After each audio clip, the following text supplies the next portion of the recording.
ఆయన వైద్యుడు, ప్రవాస భారతీయుడు. గడిచిన 2 దశాబ్దాల్లో స్థానికంగా కనిపించింది అంతంత మాత్రమే. రాజకీయ నేపథ్యం ఉన్నప్పటికీ ప్రత్యక్ష రాజకీయాల్లోకి దిగింది మాత్రం ఈ మధ్యనే. కానీ ఆయన ప్రత్యక్ష రాజకీయాల్లోకి రావడమే ఓ ప్రభంజనం. ఆయన వచ్చిన పార్టీలో కొత్త జోష్ నింపుతోంది. ఇక ప్రత్యర్థి పార్టీలో గుబులు రేపుతోంది. ఆయనే పెమ్మసాని చంద్రశేఖర్. గుంటూరు పార్లమెంటు అభ్యర్థిగా టీడీపీ తరపున బరిలో దిగుతున్న నాయకుడు.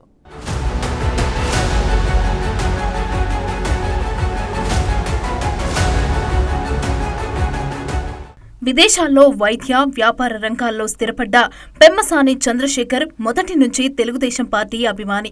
అంతకుమించి ఆ పార్టీ కార్యకర్త. ఇక అనంతరం ఆయన టీడీపీ ఎన్ఆర్ఐ కార్యకలాపాలు చూస్తూ పార్టీకి ఆర్థికంగా అండదండలు అందిస్తూ వచ్చారు.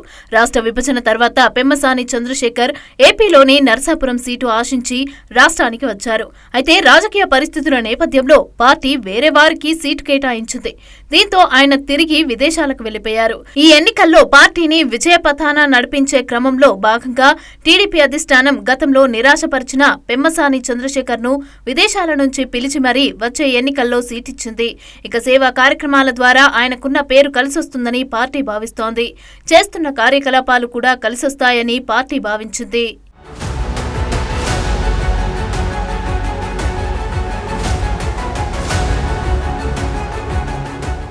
పార్టీ ఆదేశాలతో 5-6 నెలల క్రితం ఏపీకి వచ్చిన పెమ్మసాని చంద్రశేఖర్ గుంటూరు నియోజకవర్గంలో విస్తృతంగా కార్యక్రమాల్లో పాల్గొంటున్నారు. పార్టీ అధిష్టానం తనపై ఉంచిన నమ్మకాన్ని వమ్ము చేయకుండా వచ్చే ఎన్నికల్లో ఎలాగైనా గెలిచి తీరాలన్న కసితో నియోజకవర్గంలో పర్యటిస్తున్నారు. ఇక గుంటూరు నియోజకవర్గంలో టీడీపీ, జనసేన శ్రేణులకు ఒక్కతాటిపైకి తెచ్చారు. అందరినీ కలుపుకొని ముందుకు సాగుతున్నారు. అప్పటికే ఆయన స్థానికంగా చేసిన సేవా కార్యక్రమాలు కూడా తోడయి ఆయనకు ప్రజల నుంచి మద్దతు లభిస్తోంది. ఈ నేపథ్యంలో పెమ్మసాని చేపడుతున్న సభలు, సమావేశాలు విజయవంతమవుతున్నాయి. ఇక గుంటూరు పార్లమెంటు బరిలో ఇప్పుడు ఏ గ్రామంలో చూసినా ఆయన పేరే వినిపిస్తోంది. దీంతో ప్రత్యర్థి వైసీపీ శిబిరంలో గుబులు మొదలైంది.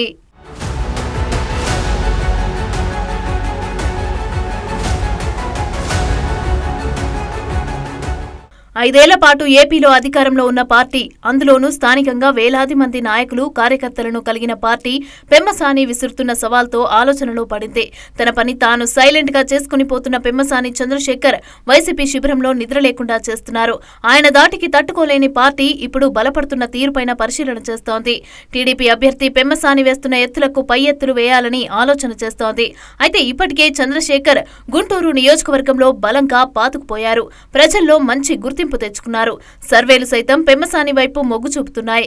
ఇక ఇప్పుడు ఆయన కార్యక్రమాలకు వస్తున్న జనాలను చూసి ప్రత్యర్థి వైసీపీ శిబిరం కూడా నివ్వెరపోవాల్సి వస్తోంది.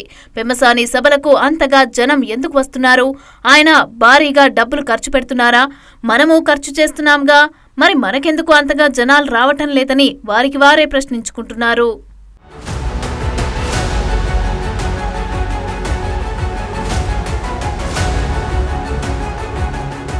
గుంటూరు నుంచి సిట్టింగ్ ఎంపీ, వ్యాపార దిగ్గజం గల్లా జయదేవ్ రాజకీయాలకు దూరంగా ఉండాలని నిర్ణయించుకోవడంతో ఆర్థికంగా బలంగా ఉన్న పెమ్మసాని చంద్రశేఖర్ ను టీడీపీ తన బలమైన కోట నుంచి బరిలోకి దింపాలని నిర్ణయించింది. నరసరావుపేట లోక్సభ నియోజకవర్గం నుంచి డాక్టర్ చంద్రశేఖర్ అభ్యర్థిగా బరిలోకి దిగుతారని తొలుత భావించారు. అయితే వైసీపీ సిట్టింగ్ ఎంపీ లావు శ్రీకృష్ణదేవరాయలు ఆ పార్టీని వీడి టీడీపీలో చేరడంతో పెమ్మసానికి గుంటూరు సీటు కట్టబెట్టారు. ఇక డాక్టర్ చంద్రశేఖర్ గత దశాబ్ద కాలంగా టీడీపీకి మద్దతు ఇవ్వడంతో పాటు స్వచ్ఛంద సేవా కార్యక్రమాలను కూడా చురుకుగా నిర్వహిస్తున్నారు. టీడీపీ అగ్రనేతలు చంద్రబాబు అలాగే లోకేష్ నుంచి ముందుగానే గ్రీన్ సిగ్నల్ తీసుకున్న పెమ్మసాని జనసేన అధినేత పవన్ కళ్యాణ్ ను కూడా కలిసి మద్దతు కోరారు. ఇరు పార్టీలకు చెందిన శ్రేణులను కలుపుకొని ఆయన గుంటూరులో ప్రచారం చేస్తున్నారు.